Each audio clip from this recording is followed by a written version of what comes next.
shot like I usually do. I had it all planned out. All of this was staged here. Greg was going to sit here. I was going to sit here. We were going to talk about this beer.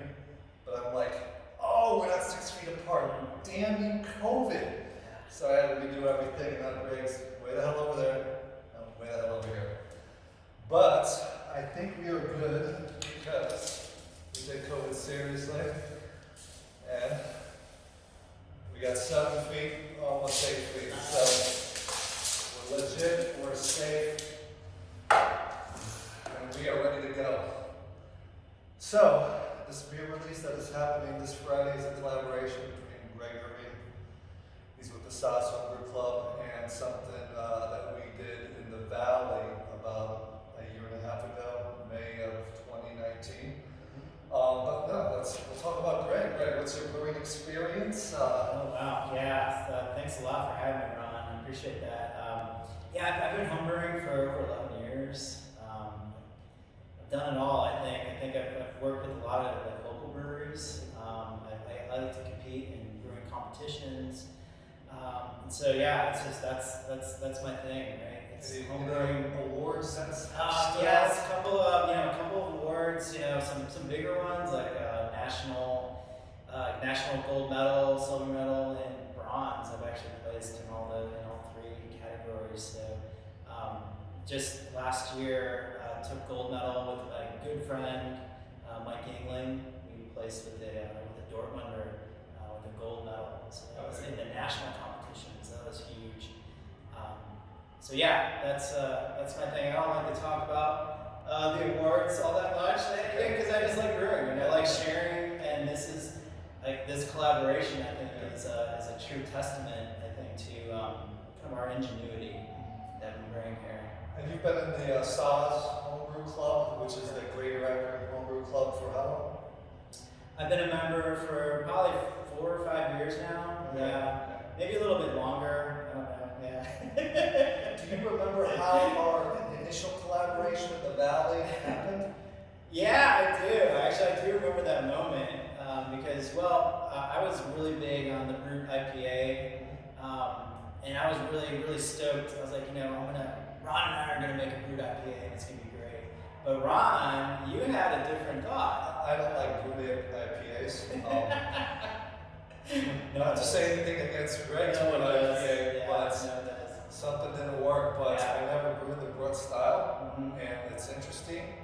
So I'm like, can we do something different that's a different type of collaboration? Correct. And you wanted to make, as I recall, a fruit beer with pomegranates. And I was like, all right, well let's bring our heads together here and let's see what we can do. Get rid of the hops, bring some fruit in, because we were doing a lot of fruit in the Valley at the time.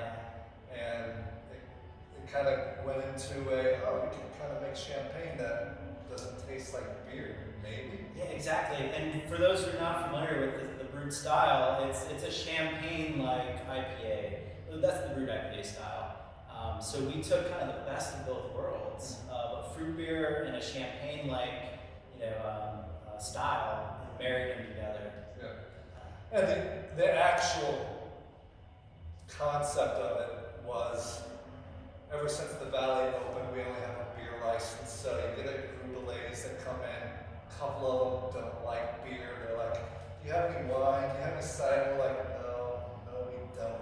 So we made this beer for that one girl. That's right. That doesn't like beer. But there could be more than one, though. Probably. I'm guessing. So what is exactly the brut style from a technical standpoint? Yeah, so it's a super dry beer, so it's really a beer with no residual sugar in it. So for you carb fans or carb watching fans, there's no residual sugar in this beer. It's as dry as a bone, and it's really highly carbonated as well, just like champagne. So those are like the 2 main aspects, I think, of a brewed IPA.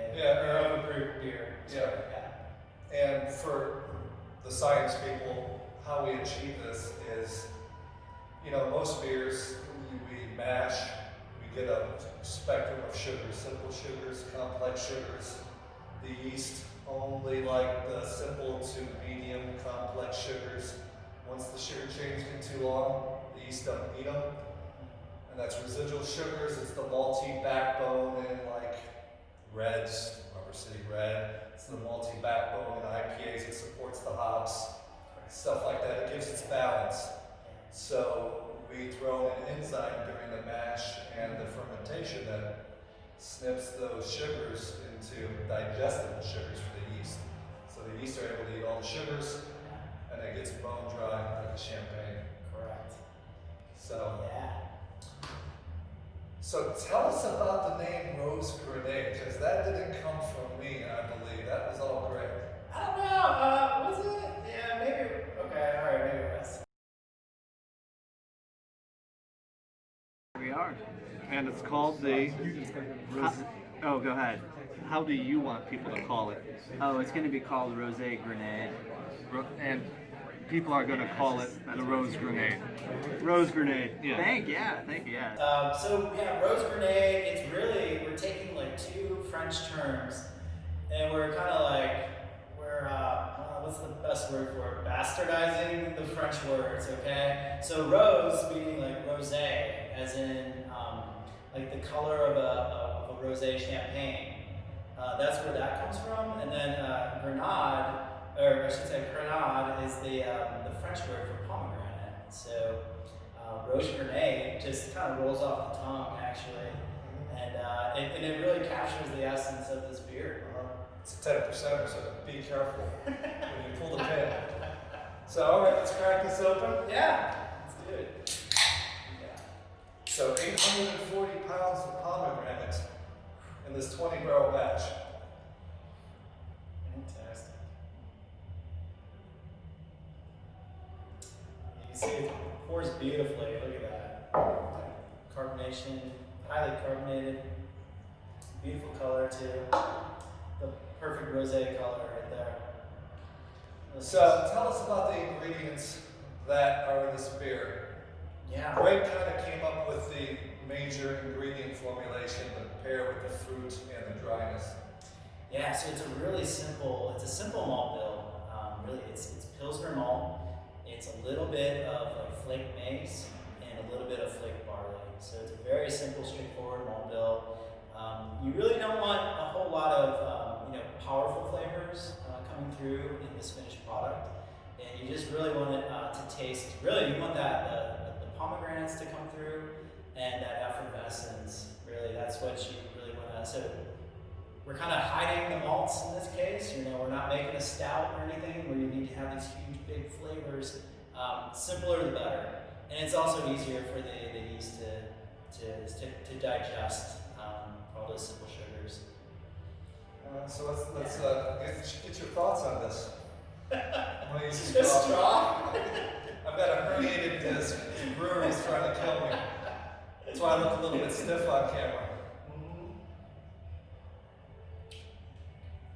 What do you think? Does it taste like what it did a year and a half ago? Yeah, I think a year and a half ago, looking back on it and reflecting now, it's like this is better than what we did at the little brewery, the little microbrewery we had there. This is if this beer is 10%, like I don't taste the alcohol at all. It's very well hidden. It's very carbonated, and it doesn't even actually taste like a beer. This actually tastes you could probably pass this off for a champagne that you can crack open on New Year's Eve. Yeah. So if you're looking for a beer to toast on New Year's Eve, don't get this. But if you're looking for something interesting and different, and you're not opposed to champagne, pick up a 4-pack of these and share with your family.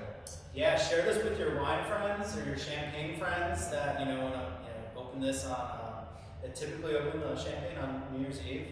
Man, this is gonna knock their socks off for sure. The ball's gonna drop. You need something. So this is different. Really, I don't deserve a whole lot of things in life, but I think we all deserve something like this on New Year's Eve, just to kind of wipe that slate clean from 2020. It's been a challenging year, so to say. It has. So yeah, this will be on tap Friday and through the release this weekend, and there's not a lot for distribution. We only made about a pallet and a half, so that's going to go quick. 4-packs and save them for New Year's. Don't open them up before. Save them for New Year's. Be patient. And no, have a good 2020. Yeah. Have a good 2021 too, right? Yeah. That's right. It's 10%. Be careful. That's the good news. So, yeah, cheers. So- Cheers everyone. Yeah, cheers Thanks, to you, Ron. Ron. Yeah, I appreciate that. That's fantastic beer.